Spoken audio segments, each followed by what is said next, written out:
Good morning, everyone. So, let's start our class. Morning, sir. I think in girls' class, when the girls came to school that day, most probably we have done some of the part of this chapter. But for the boys' class, that day was holiday, I think, so they might not have gone through the topics that have been already taught to the girls' class. So, I will just give you a quick overview of the topics that were taught to girls on that day, and then we will begin with today's topics. All right. Okay. So,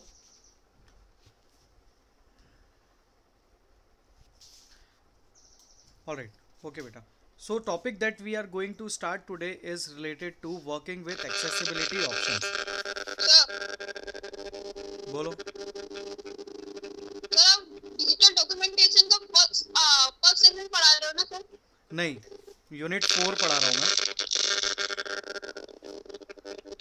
unit 4 web application and security. Sir voice is not clear.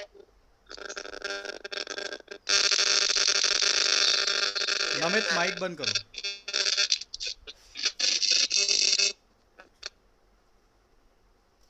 uh, हम लोग start कर रहे हैं unit number 4 which is web application and security. है ना. I have already told in the class. I think he might be not in the class, that's why he don't know. So unit 4 will be our unit 1 for now, and documentation, presentation and Excel we will be going through at a later part. So right now the unit number 4, which is web application and security, is the unit that we are starting. Okay.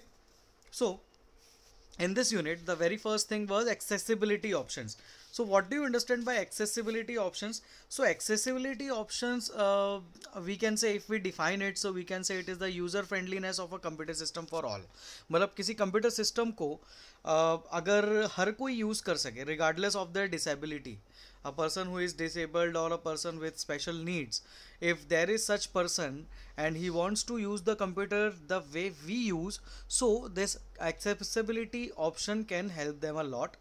This accessibility option is also known as assistive technology. इसको assistive technology भी कहा जा सकता है. ठीक है. There is a one term that comes which is impairment. Impairment means असक्षम. है ना. Somebody who is having some type of disability, or who are not physically active, if they are having some issues with their health, or some body part is not properly functioning, so they will be disabled. तो ऐसे जो person होते हैं जो किसी body part से असक्षम होते हैं, तो उनके लिए हम टर्म यूज़ करते हैं इम्पेयरमेंट. ठीक है. ओके. सो कौन कौन से टाइप के इम्पेयरमेंट होते हैं गर्ल्स क्लास में हो चुका था. बॉयज़ की क्लास के लिए हम लोग थोड़ा सा इसको देखते हैं. Just a minute. क्या हुआ पीयूष, क्या बोल रहे हो? चैट में क्या लिखा है? हाउ, क्या हुआ?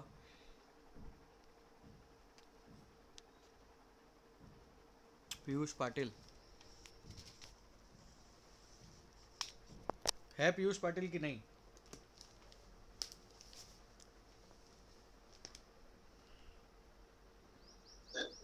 क्या हुआ पीयूष, क्या लिख रहे हो? हाउ, क्या हो गया?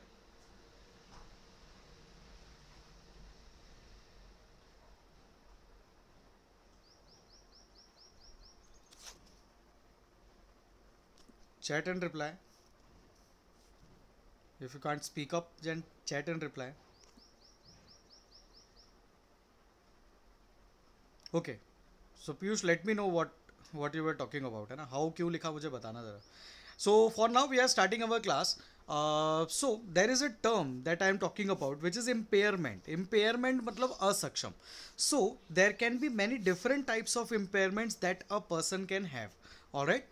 So if we talk about the various impairments, so let us discuss them in brief. The first one is cognitive impairment. Cognitive मतलब हम कह सकते हैं सोचने समझने की क्षमता.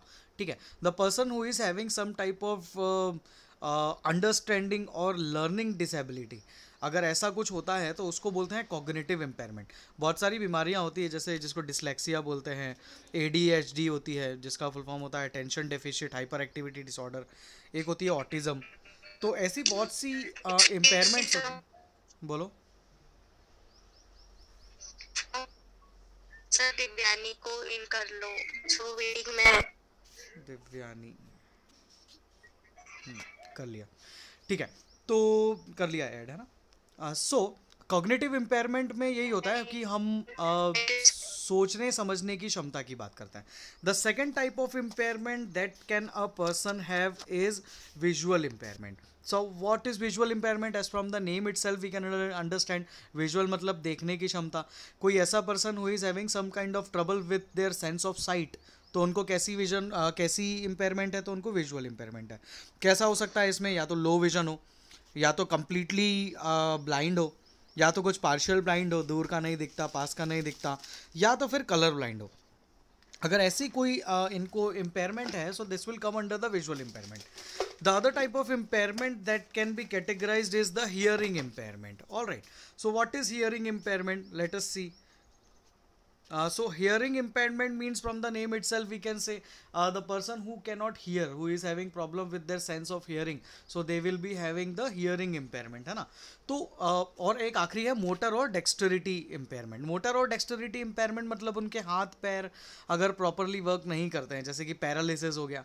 पैरालिसिस में क्या होता है? बॉडी का एक पार्ट डैमेज हो जाता है, वो वर्क नहीं करता। तो अगर किसी की बॉडी ऐसी है जिसका कोई बॉडी पार्ट प्रॉपरली वर्क नहीं कर रहा है, तो वो लोग भी क्या मोटर और डेक्सटेरिटी इम्पेयरमेंट की कैटेगरी में आते हैं।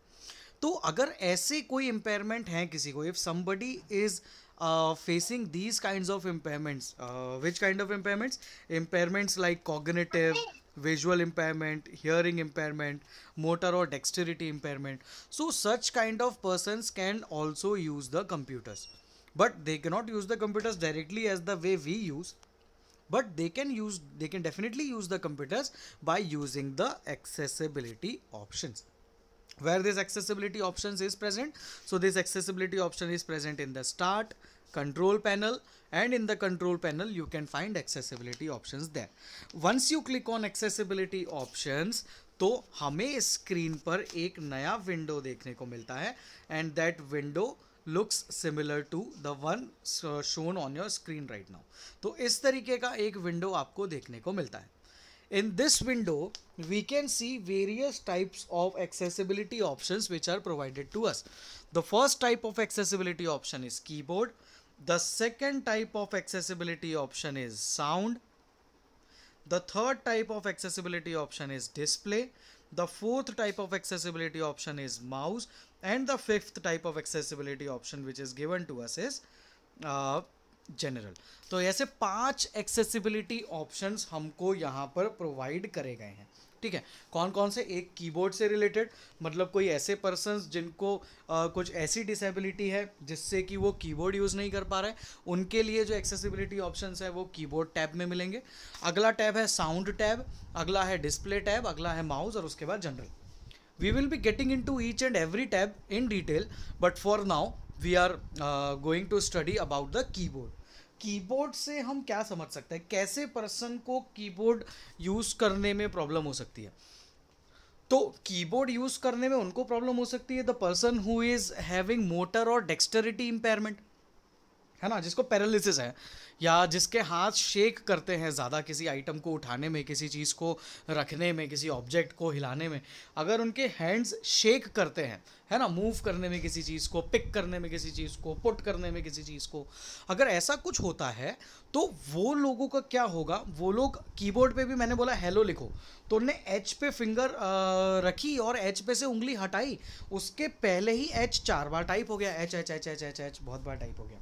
तो ऐसे टाइप की जो इम्पेयरमेंट्स होती हैं ये मोटर और डेक्सटरिटी इम्पेयरमेंट की कैटेगरी में आते हैं। चलो अब हम कीबोर्ड इम्पेयरमेंट को थोड़ा सा डिटेल में समझने की कोशिश करते हैं कि कीबोर्ड इम्पेयरमेंट होता क्या है। ऑलराइट, ये इसको मिटा देता है, ठीक है।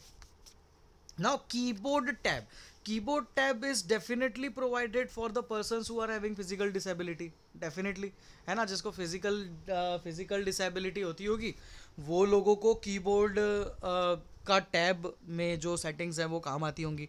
तो कीबोर्ड टैब के अंदर ये जो कीबोर्ड टैब है, keyboard tab is again divided into 3 parts. The first part which is given to us is the sticky keys, the second part which is given to us is the filter keys, and the third part is the toggle keys.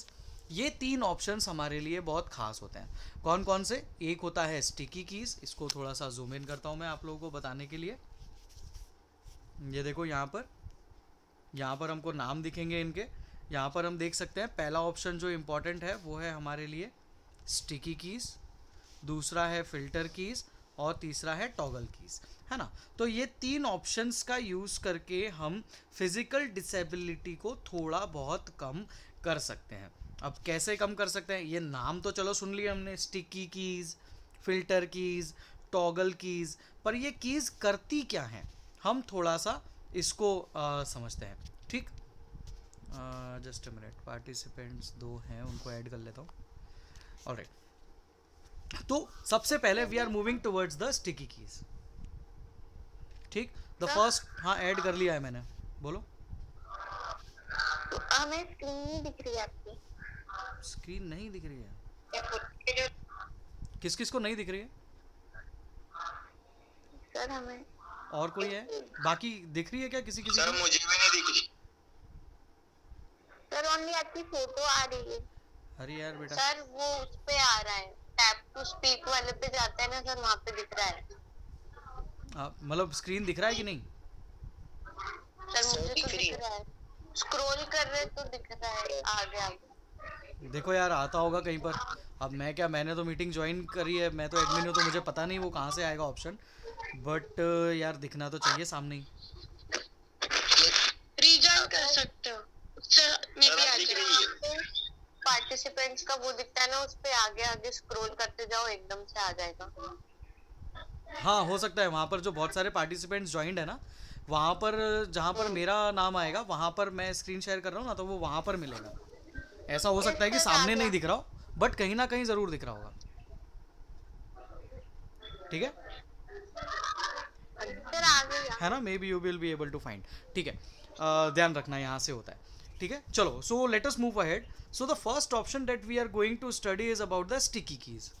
अब sticky keys क्या होता है? देखो नाम में है sticky, stick, stick means to means चिपक जाना किसी चीज़ का, है ना। तो यहाँ पर स्टिकी कीज क्या करता है, चलो इसको थोड़ा सा अब हम समझते हैं। ठीक, sticky keys is an accessibility feature to help computer users with physical disability. ये तो हमको पहले से ही पता था कि स्टिकी कीज एक ऐसा एक्सेसिबिलिटी फीचर है जो कि फिजिकल डिसेबिलिटी से डील करने के लिए बनाया गया है। बट ये करता क्या है? But it is also used by other persons to reduce repetitive strain. ठीक है, जब क्या होता है, जब हम कभी 3 बटन्स होती हैं कीबोर्ड पे, 3 बटन्स होती हैं, उन 3 बटन्स को हम बोलते हैं मॉडिफायर की। देखो मैं यहाँ पर लिख के बताता हूँ। एक कैटेगरी होती है मॉडिफायर की। मॉडिफायर की के अंदर 3 बटन्स आती हैं। एक होती है शिफ्ट, ठीक, एक होता है ऑल्ट और एक होता है कंट्रोल। ये 3 कीज कीबोर्ड पे, कभी आप एक काम करना, अगर आप इन 3 कीज को 5 टाइम्स प्रेस कर दोगे, ठीक है, 5 टाइम्स बार बार प्रेस करोगे ना, तो कंप्यूटर क्या करता है कि ऐसा समझता है कि सामने कीबोर्ड के कोई ऐसा पर्सन बैठा है जो फिजिकली डिसेबल्ड है। मतलब क्या होगा, कभी कभी ऐसा बोलते हैं ना कि कंट्रोल प्लस सी दबाओ। अब कंट्रोल प्लस सी दबाना है तो कंट्रोल दबा के रखना है, और कंट्रोल दबा के रखने के साथ साथ हमको सी प्रेस करना है ना, ऐसा करना पड़ता है। तो कंट्रोल को दबाने के साथ जब हमको सी प्रेस करना है और कोई पर्सन है जिसको फिजिकल डिसेबिलिटी है, तो वो कंट्रोल बटन के साथ, जैसे कि ये कंट्रोल बटन है, ठीक है, इस कंट्रोल बटन के साथ साथ अगर उसको पी प्रेस करना है जो कि इतनी दूर है कीबोर्ड पर, तो जब वो उसको प्रेस करने जाएगा तो उसको डिफ़िकल्टी आएगी। ये सी को दबाने के साथ साथ इस की को प्रेस करने में उस फिजिकली डिसेबल्ड पर्सन को दिक्कत आएगी। तो जब उसको इस ऐसा करने में दिक्कत आ रही है, वो कंट्रोल के साथ साथ पी नहीं दबा पा रहा है ड्यू टू हिज इम्पेयरमेंट, अगर वो ऐसा नहीं कर पा रहा है, so in that case this option of sticky keys will be very important to him. कैसे इंपॉर्टेंट होगा ये? तो क्या होता है इसमें, हम जैसे ही स्टिकी कीज के ऑप्शन को एक्टिवेट कर देते हैं, ठीक है, यहाँ से जैसे ही हम यूज स्टिकी कीज को राइट लगाकर अप्लाई करके ओके कर देते हैं, ठीक है, जैसे ही अप्लाई कर कर ओके कर देंगे तो अब क्या होगा, जैसे ही हम एक बार कंट्रोल शिफ्ट या ऑल्ट, इनको जब एक बार हम प्रेस करके छोड़ देंगे, है ना, प्रेस करके छोड़ देंगे, तब भी कंप्यूटर ऐसा इन कीज को मानता है कि वो अभी भी एक्टिव है। तो सामने वाला पर्सन जो कि फिजिकली डिसेबल्ड था, अगर उसने इस स्टिकी कीज के ऑप्शन को एक्टिवेट करके रखा है, so what will he do, he will simply press C, एक बार सी दबाकर छोड़ देगा तो सी एक्टिवेट हो गया। अब जाएगा अगली बटन पर जो है पी, अब सिंपली पी को इंडिविजुअली प्रेस करेगा, कंट्रोल को दबा के छोड़ दिया और अब क्या किया, अब पी को प्रेस किया तो भी कंट्रोल प्लस पी, मतलब प्रिंट का ऑप्शन होता है ये, तो कंट्रोल प्लस पी से प्रिंट का ऑप्शन ओपन हो जाएगा। मतलब क्या हुआ कि हम अगर स्टिकी कीज को ऑन कर दें तो कंट्रोल को दबा के रखने की ज़रूरत नहीं है, शिफ्ट को दबा के रखने की ज़रूरत नहीं है, ऑल्टर को दबा के रखने की ज़रूरत नहीं है। आप लोग एक बार प्रेस करो और उस पर से फिंगर हटा लो, कंप्यूटर उस की को प्रेस्ड ही कंसीडर करेगा। और फिर आप ए दबाओगे तो ऑल सिलेक्ट हो जाएगा, सी दबाओगे तो कॉपी हो जाएगा, वी दबाओगे तो पेस्ट हो जाएगा, एक्स दबाओगे तो कट हो जाएगा। तो इस तरीके से एक बार बटन प्रेस कर कर हम दूसरी की को प्रेस कर कर कॉपी पेस्ट प्रिंट के ऑप्शन को यूज कर सकते हैं। हमको उस की को प्रेस करके रखने की ज़रूरत नहीं पड़ेगी, है ना, स्टिक कर देगा, वो चिपका देगा, कंट्रोल की बटन को चिपका देगा, शिफ्ट की बटन को चिपका देगा या ऑल्टर की बटन को चिपका देगा, ठीक है।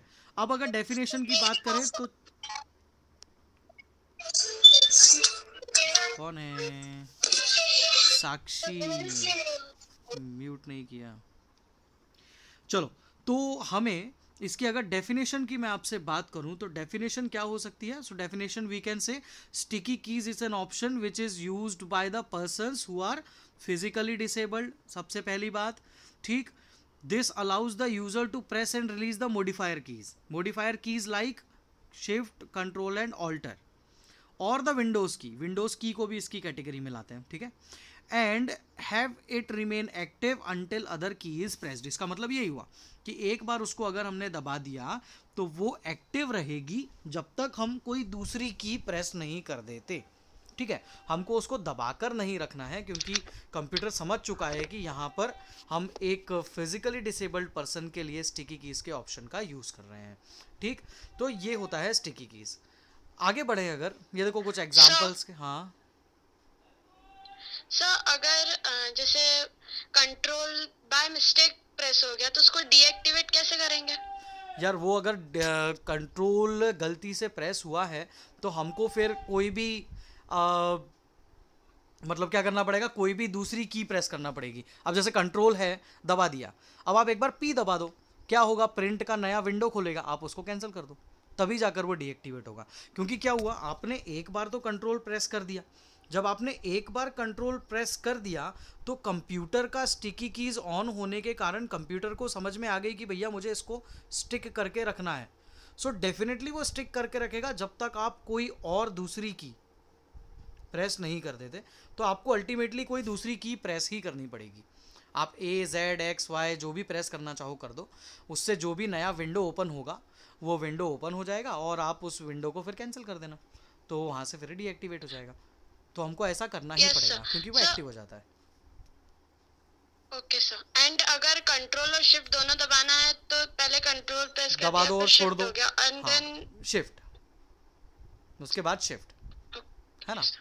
तो हम फिर ऐसे कर सकते हैं उसको। Thank you sir. Alright, now the next they have given us one example that you can go through. मैं अभी आपको ये पीडीएफ शेयर कर दूंगा, आप इसको खुद से पढ़ लेना। Right now we are moving towards the next topic which is filter keys. हम आगे बढ़ रहे हैं फिल्टर कीज की तरफ। अब एक और ऑप्शन है ये भी कहीं ना कहीं फिजिकली डिसेबल्ड पर्सन्स के लिए यूज़ होता है। अब स्टिकी कीज़ यूज़ होता था, तो स्टिकी कीज़ का फंडा तो समझ में आ गया कि भैया की को प्रेस करके रखना है तो हम उसके लिए स्टिकी कीज़ का ऑप्शन यूज़ करेंगे। फिल्टर कीज़ क्या करता है, अब हम इसको समझते हैं।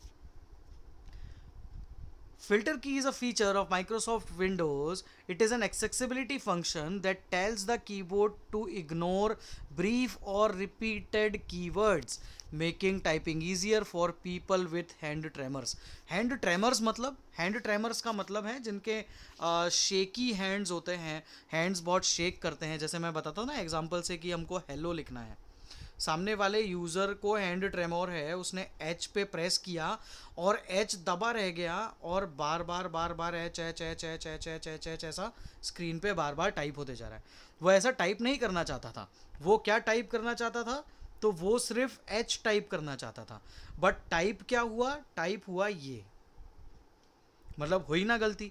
तो यहाँ पर अगर कोई ऐसा पर्सन है जिसको हैंड ट्रेमोर है और जो किसी की को प्रेस करने पर वो ये नहीं चाहता कि वो बार बार ऐसी रिपीटेड टाइम्स टाइप हो, तो उसके लिए उसे कौन से ऑप्शन को एक्टिवेट करना पड़ेगा, तो उसके लिए उसे इस फिल्टर कीज के ऑप्शन को एक्टिवेट करना पड़ेगा।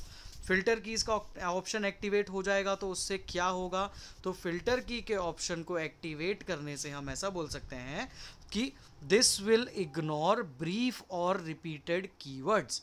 जो भी हम ब्रीफ या रिपीट कर रहे हैं किसी कीवर्ड को, तो वो रिपीटेड कीवर्ड को टाइप नहीं करेगा। जैसे मुझे हेलो भी लिखना है, स्वस्ति मत करो स्क्रीन पर टाइप, जैसे मुझे हेलो भी लिखना है, तो हेलो लिखने के लिए भी यहाँ पर हम लोग क्या कर सकते हैं, पहले हमको क्या करना पड़ेगा, पहले एच प्रेस करना पड़ेगा, फिर ई, फिर एल, फिर वेट करना पड़ेगा 2 सेकेंड, फिर एल और फिर ओ, है ना। तो यहाँ पर क्या होगा, फिल्टर कीज का ऑप्शन क्या करता है, तो जो रिपीटेड की स्ट्रोक्स होते हैं उनको क्या करता है, उनको इग्नोर करता है। रिपीटेड की स्ट्रोक्स को इग्नोर करता है फिल्टर कीज। ये हुए हमारे 2 टाइप के क्या कह सकते हैं हम, accessibility options related to the keyboard. इसको एक्टिवेट कहाँ से करना है, तो इसको एक्टिवेट करने के लिए ये हमारी जो स्क्रीन थी ये वाली, यहाँ पर फिल्टर कीज़ का जो ऑप्शन होगा, इस फिल्टर की के ऑप्शन में जाकर इस पे हमको राइट लगाना होगा, अप्लाई पे क्लिक करना होगा और ओके पे क्लिक करना होगा। जैसे ही हम इतना कर देते हैं तो हमारा ये फिल्टर कीज़ एक्टिवेट हो जाएगा और अब हम फिल्टर कीज़ को यूज़ कर सकते हैं। ये यहाँ नीचे हमारा जो टाइम दिखता है ना, जहाँ पर टास्क बार बोलते हैं जिसको, वहाँ पर भी आपको ऐसा एक फ़िल्टर की कुछ कीज़ बनी हुई दिख जाएंगी, जिससे आपको आइडेंटिफाई हो जाएगा कि हमारे कंप्यूटर में फ़िल्टर कीज़ का ऑप्शन एक्टिवेट है। The third and last type of keyboard accessibility option which is given to us is toggle keys. बोलो सर, यानी जो फिल्टर कीज है, जो यानी वर्ड रिपीट होते जा रहे हैं, अगर ये ऑप्शन आप दबा दिया तो सर वो वर्ड रिपीट होना बंद कर। हाँ बेटा बिल्कुल, वही तो मैंने समझाया।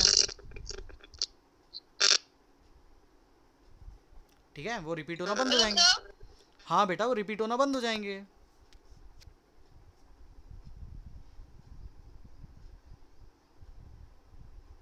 ठीक है, आगे बढ़ते हैं।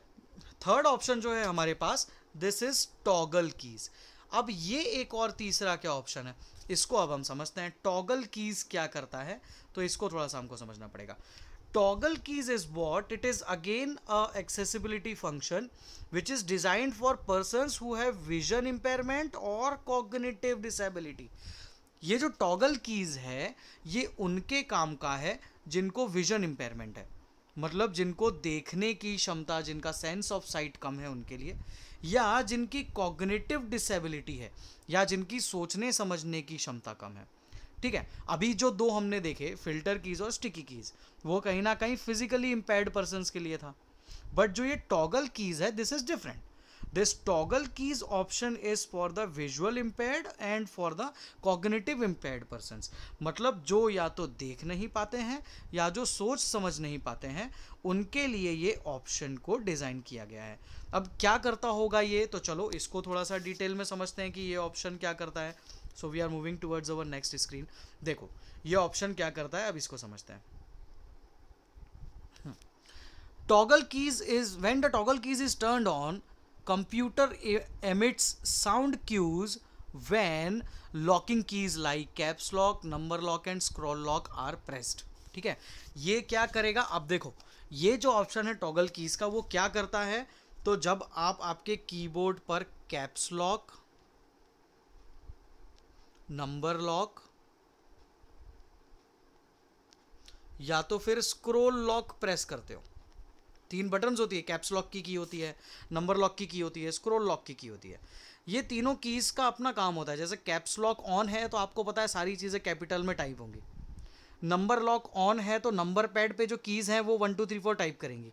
अगर नंबर लॉक ऑफ है तो फिर वो 1 2 3 4 टाइप नहीं करती, फिर उनकी फंक्शनैलिटी चेंज हो जाती है। सिमिलरली अगर स्क्रोल लॉक ऑन है तो आप कीबोर्ड का यूज़ करके स्क्रोलिंग नहीं कर सकते, और अगर स्क्रोल लॉक ऑफ है तो आप लोग उसकी कीबोर्ड की बटन्स का यूज़ करके भी स्क्रोलिंग कर सकते हो। मतलब क्या है, ये तीनों बटन्स का कुछ एक स्पेसिफिक फंक्शन है। तो यहाँ पर ये जो टॉगल कीज़ है वो क्या करता है, जब कभी आप ये या ये की प्रेस करते हो तो आपके कंप्यूटर में से आपको कुछ साउंड्स सुनाई देंगे, कुछ बीप सुनाई देगी, लॉन्ग बीप सुनाई देगी जब आप इन ऑप्शंस को ऑन करोगे, और एक स्मॉल बीप सुनाई देगी जब ये बटन्स को आप ऑफ करोगे। मतलब मैं, कोई ऐसा पर्सन है जो कि विजुअली इम्पेयर्ड है और वो कीबोर्ड पे बिना देखे टाइपिंग कर रहा था, पर उसको ए दबाना था और ए की बजाय गलती से कैप्स लॉक दब गया, तो क्या होगा, कीबोर्ड से एक साउंड आएगा, बीप आएगी, लॉन्ग बीप, बीप ऐसा ऑफ सेकेंड और 2, एक आध सेकेंड की एक बीप आएगी। तो क्या होगा, उस ब्लाइंड पर्सन को पता चल जाएगा कि मैंने ए दबाने की बजाय कैप्स लॉक दबा दिया है। अब क्या करना पड़ेगा, उस ब्लाइंड पर्सन को फिर से कैप्स लॉक को प्रेस करना पड़ेगा। तो अब इस बार कैसी बीप आएगी, तो इस बार स्मॉल बीप आएगी। स्मॉल बीप आएगी तो वो पर्सन समझ जाएगा कि अब कैप्स लॉक की बटन ऑफ हो गई है, अब वो फिर से सही की प्रेस कर सकता है। अब ए दबाना है तो ए प्रेस कर सकता है। Similarly it happens with the number pad as well. अगर आप नम लॉक गलती से प्रेस कर दोगे तो भी एक बीप आएगी, अगर आप उसको ऑफ कर दोगे तो स्मॉल बीप आएगी, और वैसा ही अगर आप स्क्रॉल लॉक प्रेस करोगे तो ऑन होगा जब तो लार्ज बीप, लॉन्ग बीप, और जब ऑफ करोगे तो स्मॉल बीप। तो ये होते हैं कुछ ऑप्शंस जो कि हमें हम कह सकते हैं कीबोर्ड से रिलेटेड एक्सेसिबिलिटी ऑप्शंस है जो हमें प्रोवाइड किए गए हैं। एक बार मैं यहाँ पर तीनों ऑप्शंस को लिखता हूँ और आप एक बार खुद सोचो कि क्या आपको इन ऑप्शंस के बारे में कुछ चीज़ें पता है। अगर मैं लिखूँ स्टिकी कीज़, तो क्या आप समझ पाओगे स्टिकी कीज़ का मतलब क्या है? आप लोगों को पता होना चाहिए स्टिकी कीज़ क्या कर सकती है ना? एक बार सोच लो मन में, स्टिकी कीज़ का काम क्या था और क्या हमको पता है। Yes sir. ठीक है, सेकंड ऑप्शन जो हमने पढ़ा वो था फिल्टर कीज़। एक बार मन में सोच लो, क्या हमको फिल्टर कीज़ पता है क्या करती हैं? आदित्य ड्रॉ मत करो। ठीक है, थर्ड ऑप्शन जो हमने पढ़ा वो था टॉगल कीज़। टॉगल कीज़ क्या करता है ये भी हमने पढ़ा। एक बार और सोच लो, क्या हमको पता है टॉगल कीज़ कैसे इम्पेयर्ड पर्सन्स के काम आता है और क्या काम आता है? क्या हमको ये चीज़ क्लियर है? सर एक बार टॉगल कीज आप फिर से समझा दीजिए। देखो टॉगल कीज में क्या होता है बेटा, टॉगल कीज एक्चुअल में ये विजुअली इम्पेयर्ड या कॉग्निटिव इम्पेयर्ड पर्सन्स के लिए बनाया गया। इसको क्यों बनाया गया? अगर आपके कीबोर्ड पे अगर आप कैप्स लॉक, नंबर लॉक या स्क्रॉल लॉक को गलती से प्रेस कर देते हो तो आपके कंप्यूटर में से एक बीप का साउंड सुनाई देगा। जब आप कैप्स लॉक ऑन करोगे तो एक लॉन्ग बीप सुनाई देगी, कैप्स लॉक ऑफ करोगे तो आपको एक स्मॉल बीप सुनाई देगी।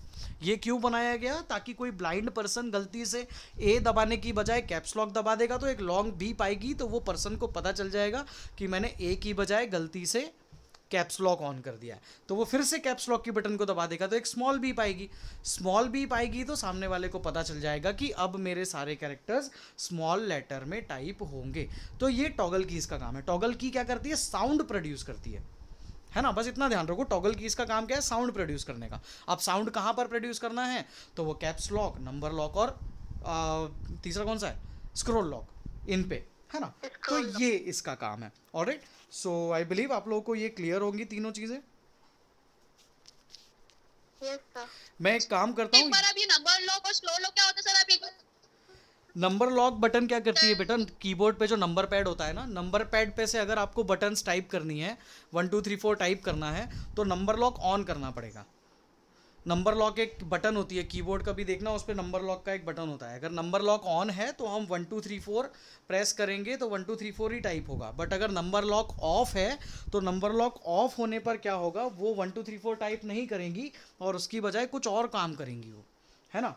तो वो अगर आपको की नंबर पैड से नंबर्स टाइप करना है तो नंबर लॉक ऑन करना पड़ता है।